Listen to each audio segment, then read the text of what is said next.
Yes. So you may all now relax. Now let's take the second measurement of the weight of the object to verify the power manifestation. Let us see how well we did the power manifestation. Let's quickly take the second measurement of the weight of the object.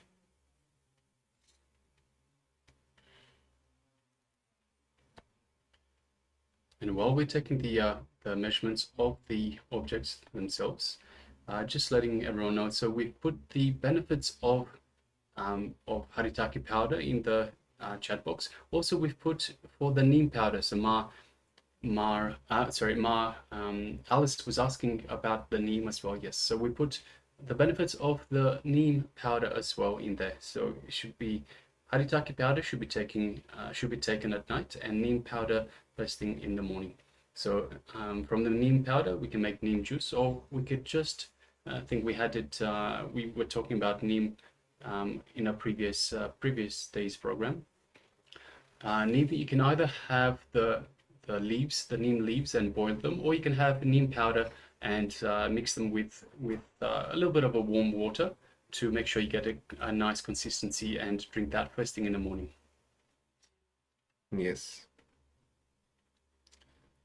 So some of you have taken the measurement and posted the results. Ma Shukrendraనంద is telling it has increased from 19.30 grams to 19.32 grams. Wow, wonderful, Ma. Congratulations, Ma. Yes, congratulations. 0.02 grams difference in the weight. And Ma Siabu is saying no manifest. No problem, Ma. Keep manifesting the powers. You will definitely reach the space from which the power manifestation will happen. Yes, my telling Swamiji always manifests universally for me. See, you can always, play around and, celebrate however Swamiji wants to manifest, he will manifest. But of course, you can continue the power manifestation and drop all your self-doubt, and it can even, be possible for you to manifest in the same direction that you want. So definitely that is also possible, but keep manifesting, keep practicing. That is the only way. Okay, so in case anybody else wants to also share, they can share.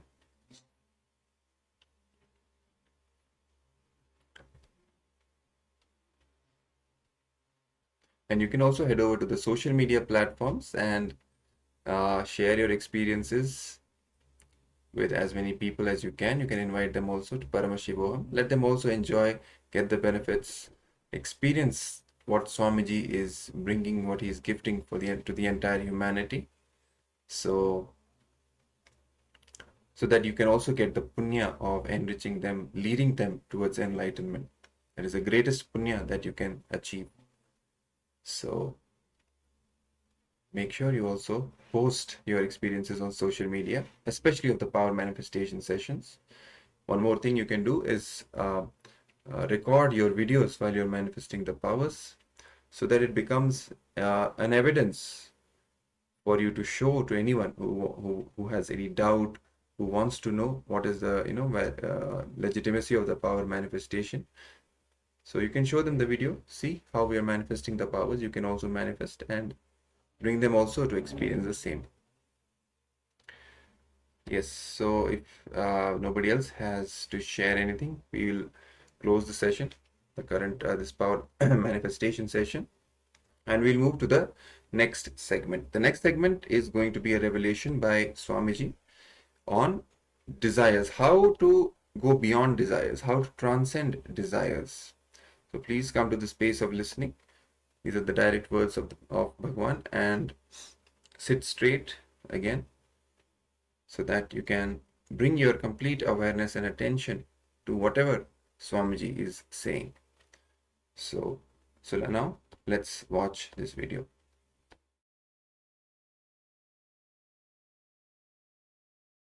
In Sanskrit we call viraga. Understand? Viraga means going beyond attachments. Vairagya. Going beyond. Raga means attachment. Araga means detachment. Viraga means going beyond attachment and detachment. Going beyond desires and desirelessness.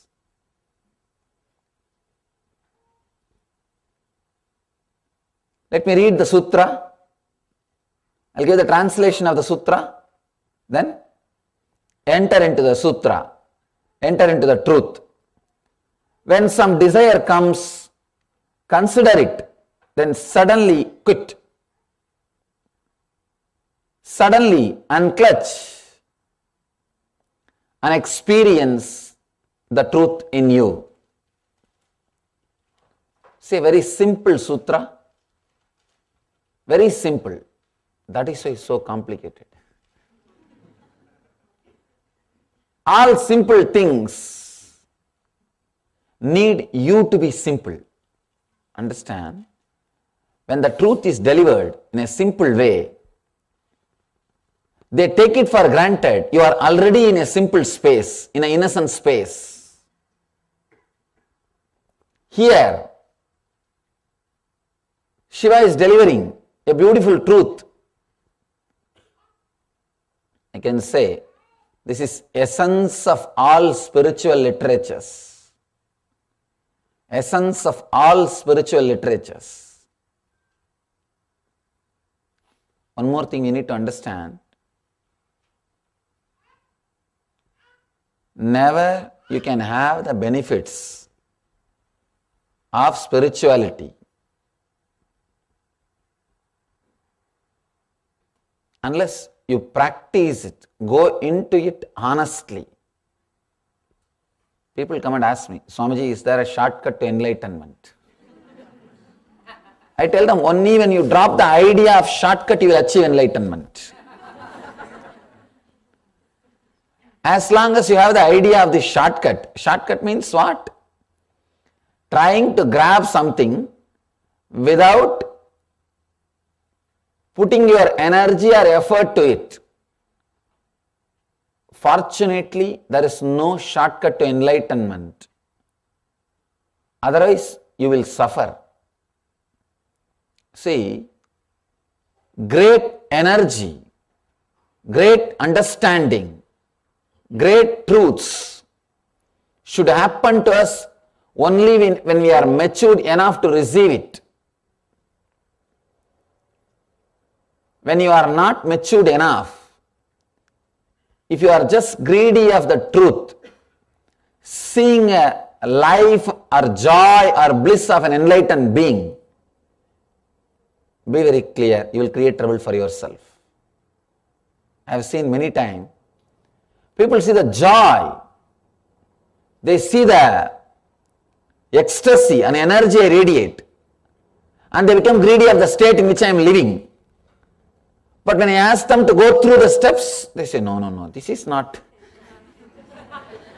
what we wanted.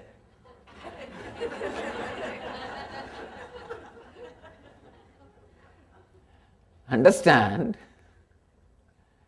It's real fun.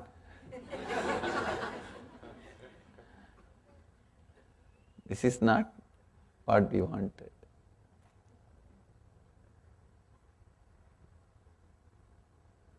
They think just a learning or few words can give you the ultimate truth. No. Physical health or personality development happens as a side effect or as a byproduct when you go towards the enlightenment. But spirituality is not just for your health or your mental well-being or just self-development. Do not stop or do not think that is everything. That is where the problem starts. I have seen people.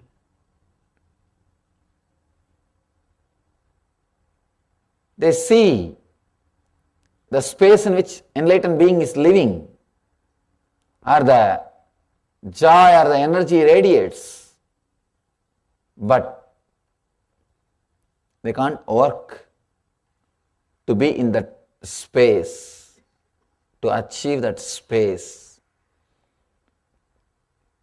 spiritual growth cannot be extension of your being. There should be a complete unclutching between what you were and what you are. There should be a clear unclutching, disconnection between the past and the present. I have seen in the West many kinds of the self-development programs or the personality development programs becoming successful and popular. They become very successful and popular because they do not teach the true spirituality. They just do a little bit of cosmetic job, like a good cream for skin, or little bit of massage. That's all. And you feel good about it. But the true spirituality is not massage, operation. It is radiation. True spirituality, true enlightenment is straight away penetrating your being. Then you get frightened. Then you get frightened.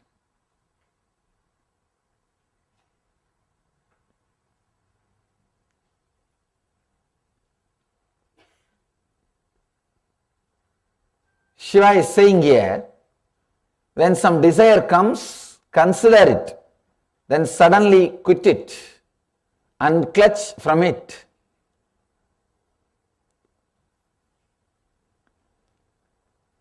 It's a very strong truth. Straight away he is telling, whenever a desire arises in you, consider, means just see, don't judge. If you judge they are wrong, you will not be able to drop. The moment you say something is wrong, unconsciously you have started enjoying it. Because from the young age, you are trained to enjoy which society says wrong.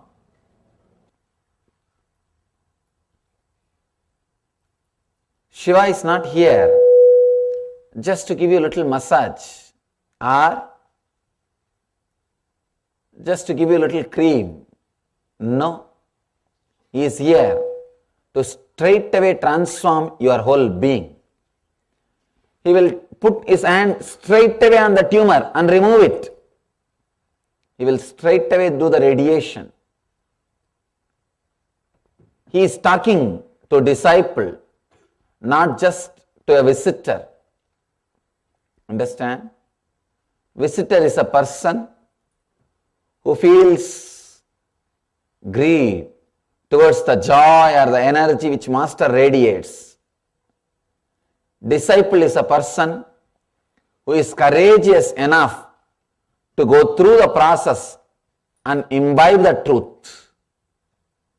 Disciple is totally different from a visitor. Here, Devi is living with Shiva. She is a disciple. First I should narrate the story of Devi, consort of Shiva, then you will understand to whom these great truths can be delivered, who is qualified to receive those truths. Devi was born to a king called Himaraja. He was called as a Daksharaja also. His father was a great king, very big king. Naturally, she lived a luxurious life, very luxurious life.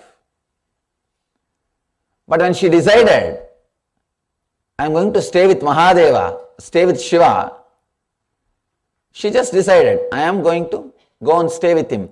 Mahadeva, Shiva was living in burial ground, cremation ground. He did not have his own house. He did not have his own home. He is homeless. He is a great yogi, Mahatapasvi.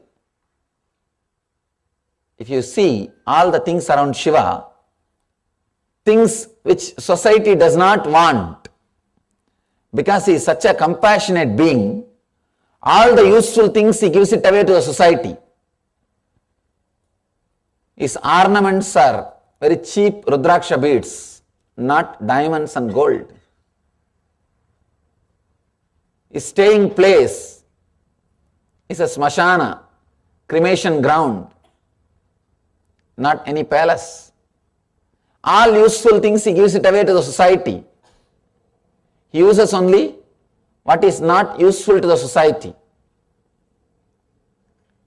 When Devi wants to go and stay with Mahadeva, Shiva, her father is objecting. No, you can't go and stay with him. You will not be comfortable. You won't be happy. He doesn't have things to take care of you. She says beautifully, here I may be luxurious but not blissful. With him I may not have the luxury, but I will be blissful. Devi leaves everything and her father is warning her. If you go leaving me, you should not come back, because now it is a prestige problem. Daughter living with some beggar. She said, that's okay. She left everything, went and stayed with Mahadeva in the Himalayan hills. To her, he is teaching. That is why he is able to give the truth straight away. I always tell people, to receive the truth straight away, you need tapas, means austere life. You need to go through the penance. Only then truth can be shared as it is. See, truth presented to people who are just going to use that to develop a little bit of their life, like a lubrication. Nothing more than that. Just a lubrication, little bit of lubrication. They will go back to the same life and society and live in the same way. That is one kind of crowd. For them, you can't share the truth as it is. You will have to do a different packaging. Just the way in which their greed can be awakened. They can be satisfied. But there is another one kind of a truth. We call that as Paramarthika Satya in Sanskrit. The ultimate truth, who are really seekers, and who are ready to go through the penance, who are ready to go through the austerity, who are really interested in transformation, not just consolation. I have seen many times. People get inspired to enter into the spiritual life just because a little bit of solution which they experience in the beginning. No. I tell them no.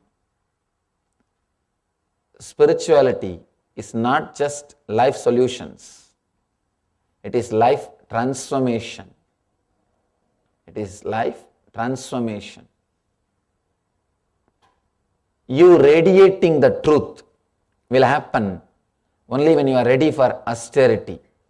Only when you are ready for the truth. Only when you are ready to leave what you think as you. Only when you are ready to disconnect and clutch from what you think as you. When some desire arises, when some desire comes, consider it and then suddenly drop it, unclutch it, unclutch from it. Very simple. In one sutra, Shiva is finishing and he says, just be enlightened.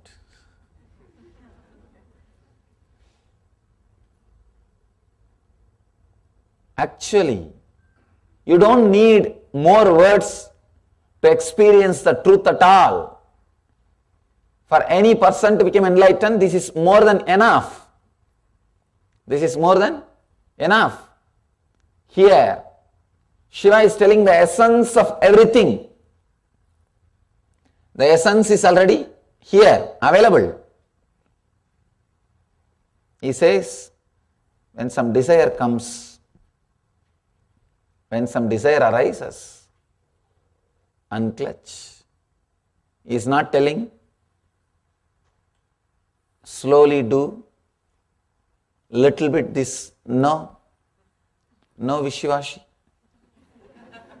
Straight away he is telling, when some desire arises, consider it. Consider it means witness it. Don't judge. Just see it. See. Then the moment you are seen it, unclutch from it. He is teaching pure renunciation. People may ask, how can it be possible? How can we renounce? Then suffer, nothing wrong. That's all. Simple. People come and ask me many times, renunciation is very difficult, Swamiji. How to renounce? I tell them, don't bother, then suffer. Then life will teach you two things. Either you learn from enlightened master or life will teach you. Life is going to teach you. If you learn from master, it will be a lot more easy because he will talk to you in the language which you can directly understand. Life, the language life speaks, you may not directly understand it. So it will give you strong punches.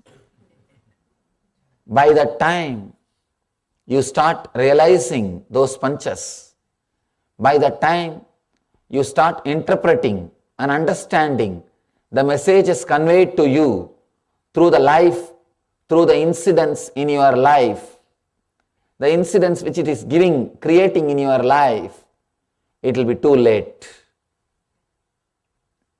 Understand? Either you learn from master directly, who is talking to you the same English in which you understand, the English in which you also communicate, you also relate.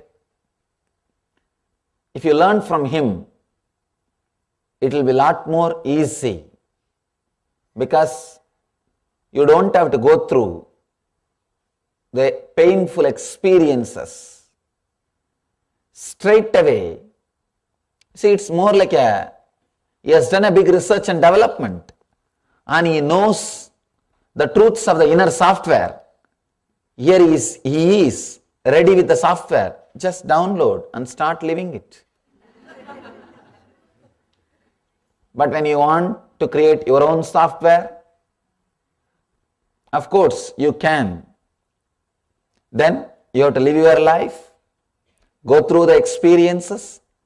By the time you learn how to pick up the lessons from the experiences, how to interpret the experiences, you are ready to die. Life is over. Life is over.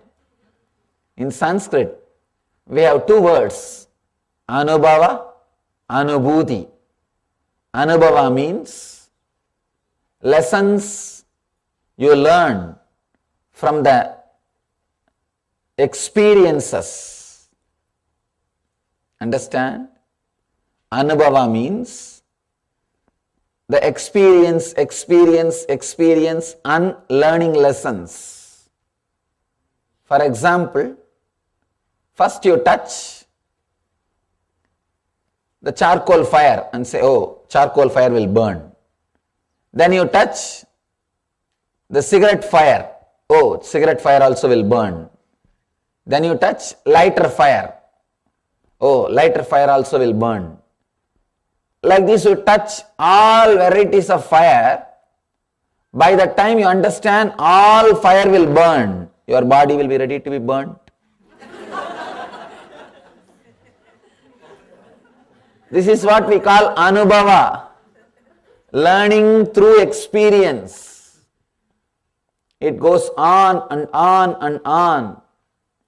Next is called anubhuti, learning from intelligence, learning from enlightenment. Example for this anubhuti is, once you touch one fire and get burnt, immediately you realize, oh, all fire will burn. This is called anubhuti. Understand? Anubhava will demand, learning through experience will demand your whole life, painful. In the end, you will say the same thing which Shiva is saying. You will say the same thing which Buddha is saying. You will see the same thing what Jesus is saying. You will see the same thing which Mahavira is saying. All the great masters, what they are saying, you will see it and say it, but it will be too late. It will be little too late.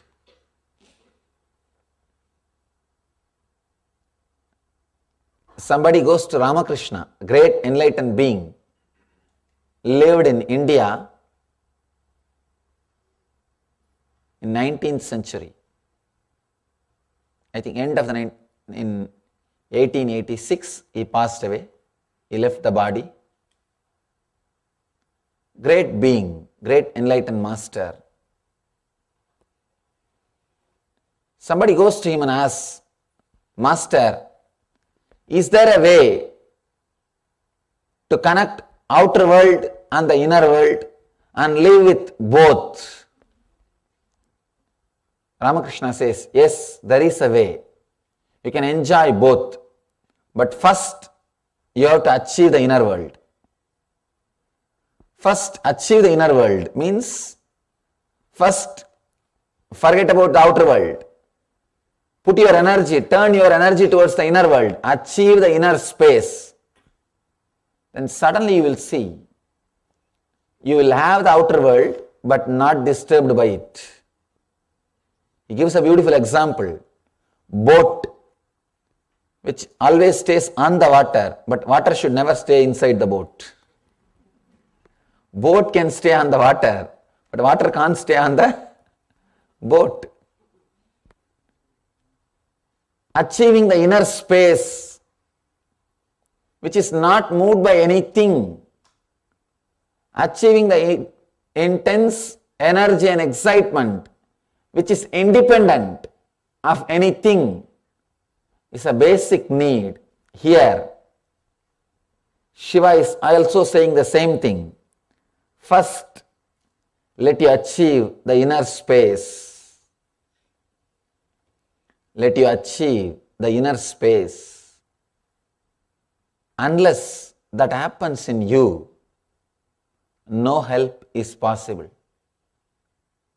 I have seen many people using the great spiritual truths in a different way, promising to develop yourself as a personality development programs, or to create wealth, or to create some other things of the outer world to you.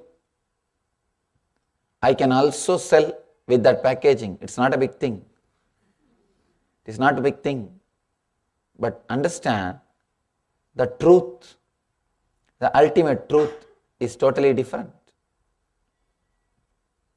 The truth of enlightenment is totally different. And I really feel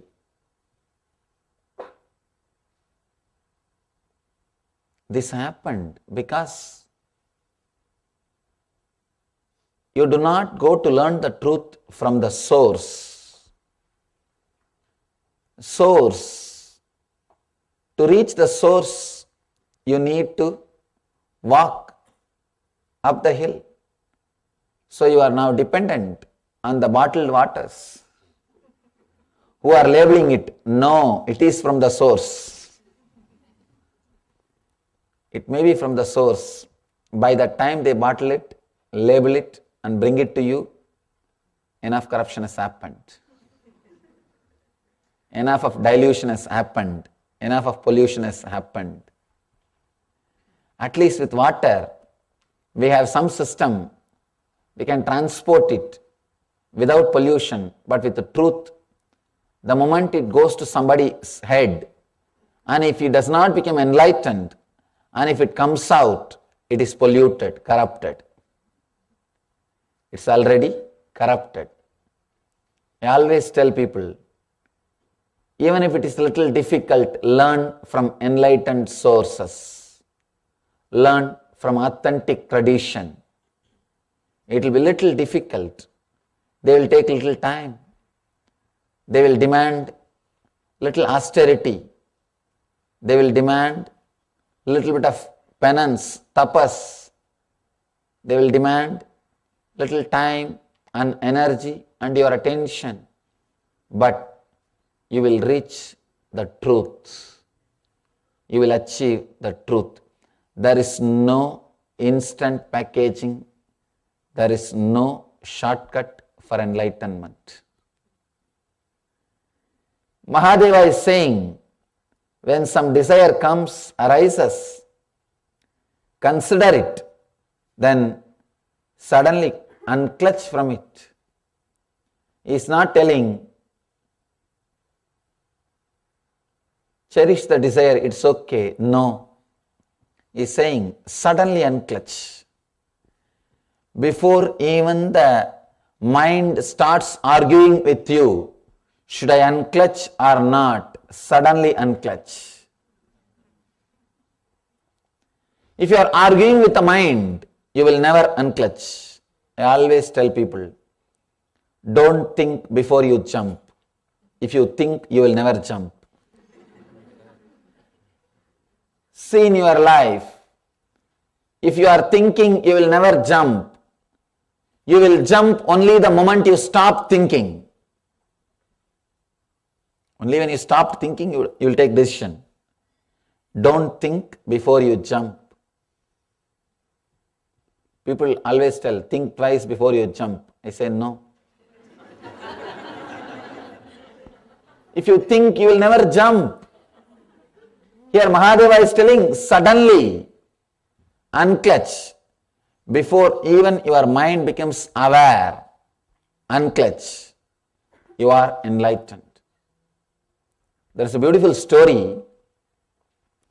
One lady goes to Ramakrishna, great master,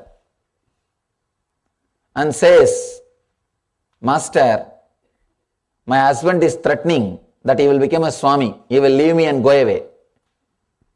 He will renounce the life and go away. Ramakrishna says, don't bother, never it will happen. She was very surprised.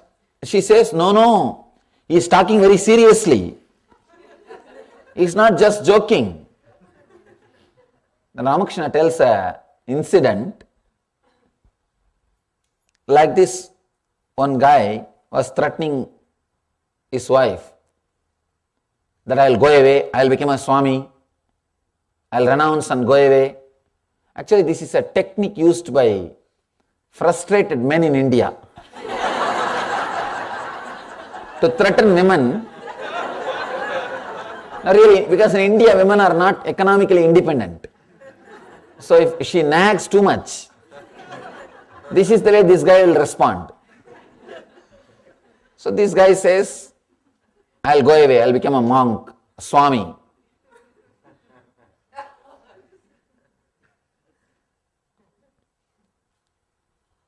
She goes and complains to his elder brother, that guy's elder brother, and says, your brother is threatening me that he will become a Swami. Please advise him. Elder brother says, don't bother, never it will happen. Again she is asking, how you say never it will happen? He is very serious, he is talking really seriously. He says, no. How a person will become a Swami? Understand, now see. And just this guy took his cloth and threw it away. just took one towel and went away, left the house and became a Swami. The elder brother shows this is the way people will become a Swami, and he really became Swami. Person who talks will never do. Person who is thinking will never do. Person who is thinking will never jump. Ramakrishna tells this story and tells her, consoles her, don't bother, person who threatens will never move.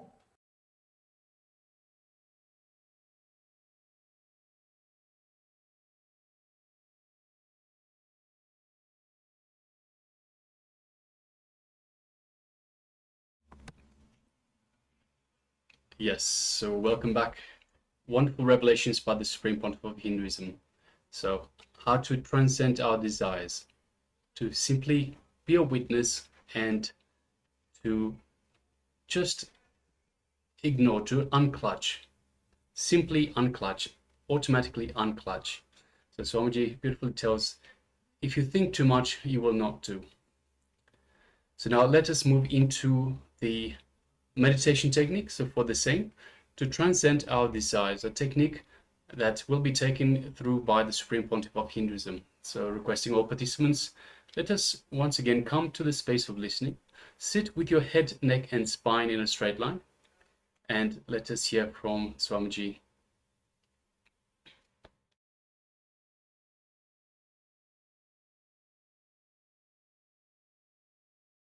Shiva is speaking to a different kind of personalities and different kinds of people. The today's technique is for a true seeker who is serious about enlightenment. I have seen different kinds of seekers who are very happy only to talk about it, never to work for it. Who are little courageous to take one or two steps but not to go with it. Very few guys, courageous ones. I call them Dhira. Dhira means courage to travel, courage to live it, courage to leave everything else. Today, Mahadeva is talking. Mahadeva is giving techniques for that kind of intelligent, energetic, courageous people. He gives techniques for all kinds of people. First level, who are just interested in talking, but not doing about it. Second level, who are interested in talking and taking one or two steps, but not more than that. And the true seekers. He gives techniques for every level. But this is the technique for the people who are tired of being cunning. If you are tired of being lazy, if you have suffered enough with your dilemma, if you have suffered enough with your mind, then this is technique for you. If somebody is, people come and tell me, Swamiji, what you teach is really wonderful, amazing truth. But how to practice? I am not so mature to practice these great truths as it is. Then I tell them, suffer a little more and come back.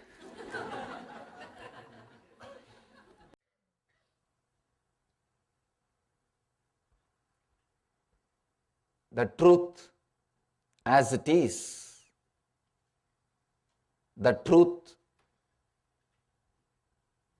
as the truth just transforms, just makes you completely a different being. Whenever some desire arises in you, consider it, see it, witness it, understand it. Suddenly, before your mind is ready with arguments, unclutch from it. It's a very powerful technique.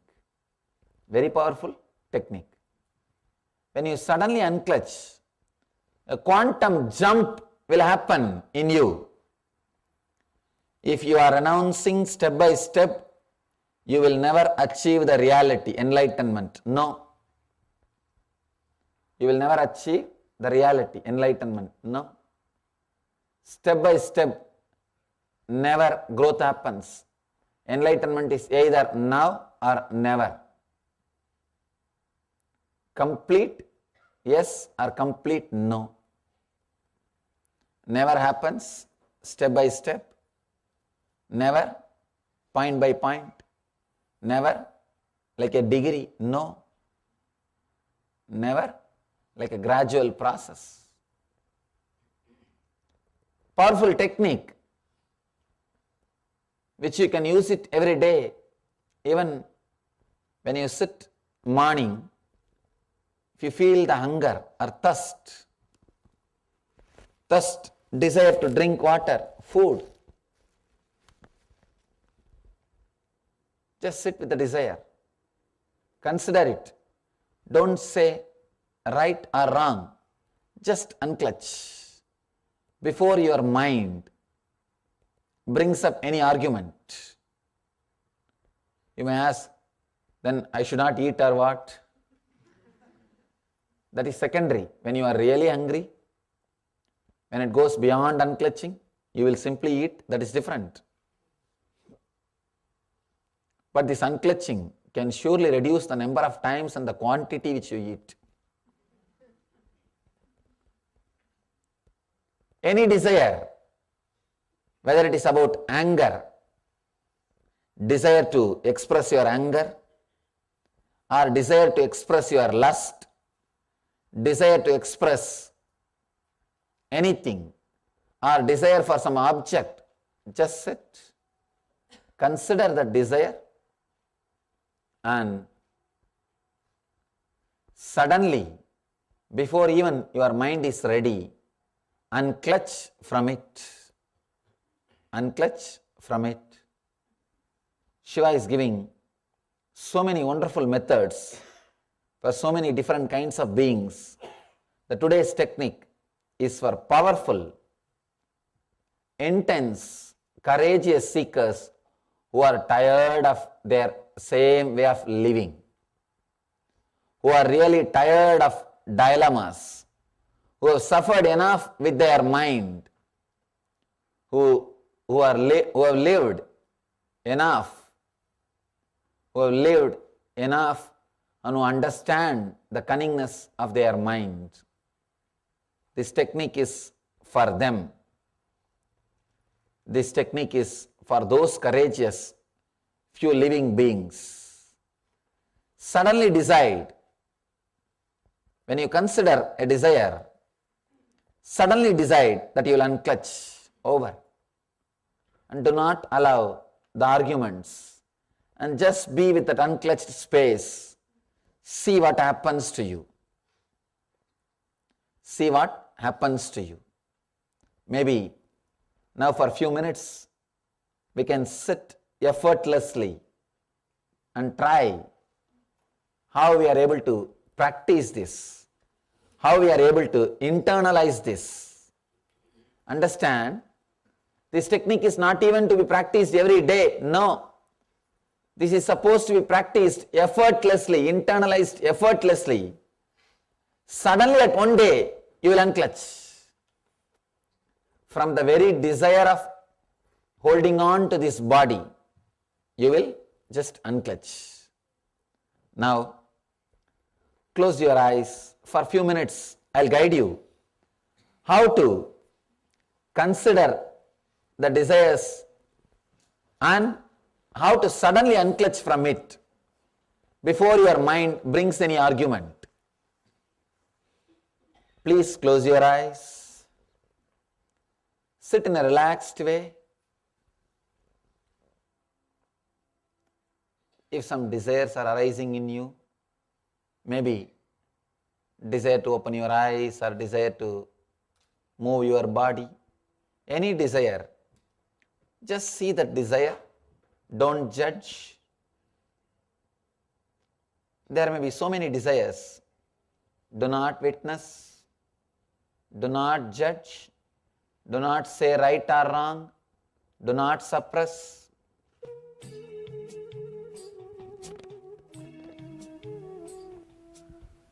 Just see.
Don't say, don't think your desire is right or wrong. Just see it. Let your eyes be closed.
Let all the desires arise in you. Don't suppress them. Don't judge them. Don't say they are right or wrong. Just let them happen.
Suddenly, before even your mind recognizes, unclutch from all the desire and relax. Do not argue. Do not logically decide. Do not decide based on right or wrong. Just unclutch from all the thoughts.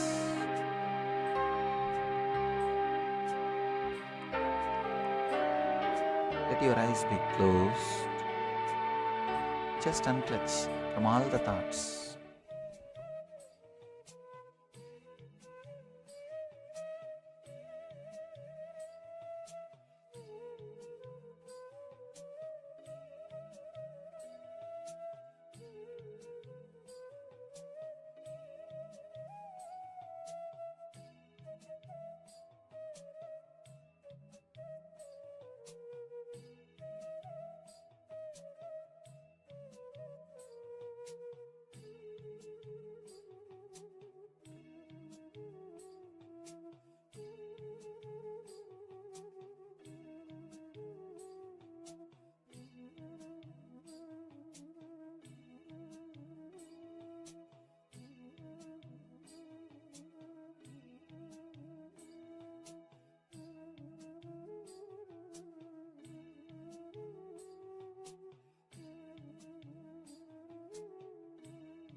anything comes up, just unclutch.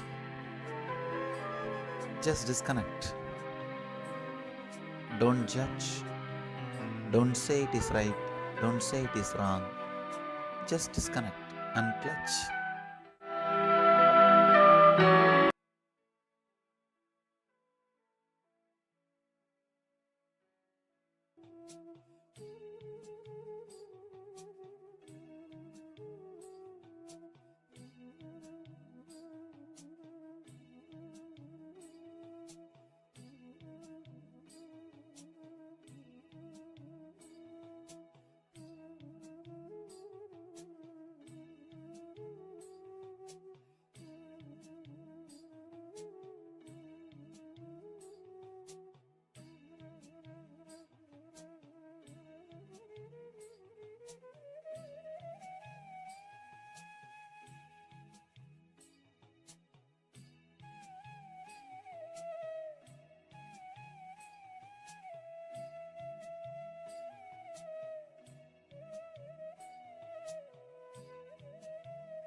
Om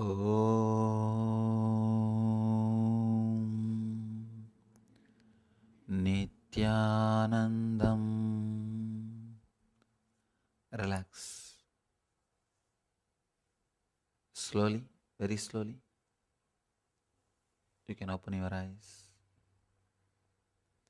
Try, whenever you are caught by strong emotions or strong desires, just sit with it. Don't judge. Don't say right or wrong. Consider it and suddenly unclutch from it without even allowing your logic to question, to come up. When you unclutch, you will see the truth in you.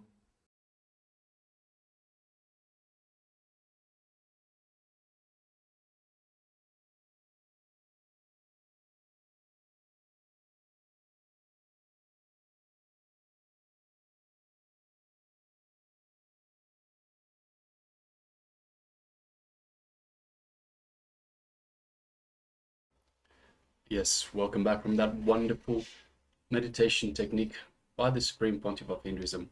So whenever we have strong desires, we can just simply observe them, witness them, and unclutch from them, just dropping them as they are. So now let's move on to the power manifestation. So once again, the power manifestation for today is the power of Mahima. It is decreasing the weight of an object. So this time we will be decreasing the weight of an object made of metal. So in a previous round, we increased the weight of an object made out of metal. This time we'll be doing the opposite. So we'll be decreasing the weight of an object. So once again, we request participants, please gather anything from your household, anything that is made of metal. So gather an object and take the weight of it. So take the initial weight of the object. Make sure it's not too heavy, so you can actually take a reasonable weight of it. And once you've taken the weight, let us know that you're ready. So once you've picked an object made of metal and you're ready, you've weighed you made the initial weight of the metal object, let us know and we'll be going forward. So we're just going to give participants a couple of minutes to gather these objects. And of course, if you have any questions, please do let us know in the chat box. Let us know if you have any questions in relation to anything that you've seen or heard this during this today's sessions. So today's power of Mahima, decreasing the weight of any object made of metal. And of course, you can pick anything from your household, maybe plumbing tools, some metal pipe or a faucet, or again, a spoon or anything of the sort, anything that is made of metal. Any object, make sure that you can measure it. So if you have a weighing scale, make sure that you can use the weighing scale to measure it. If you don't have a weighing scale, there is an application that uses your phone's sensors to approximate the weight of the object itself. Or if you're unable to get that, you can just as long as it's something that you can hold in your hand, you can just estimate the weight, and once you've affected the weight of the object, you can then have a look again once again and see whether it feels lighter or perhaps even heavier. All right, so now let us get into the space of oneness. Let us invoke Swamiji into our inner space. So just in the Anandagandha region, just below your heart center, just below the chest, just invoke Swamiji in your inner space. Feel Swamiji radiating his love, his compassion, his superconscious energy throughout your entire body. Now let us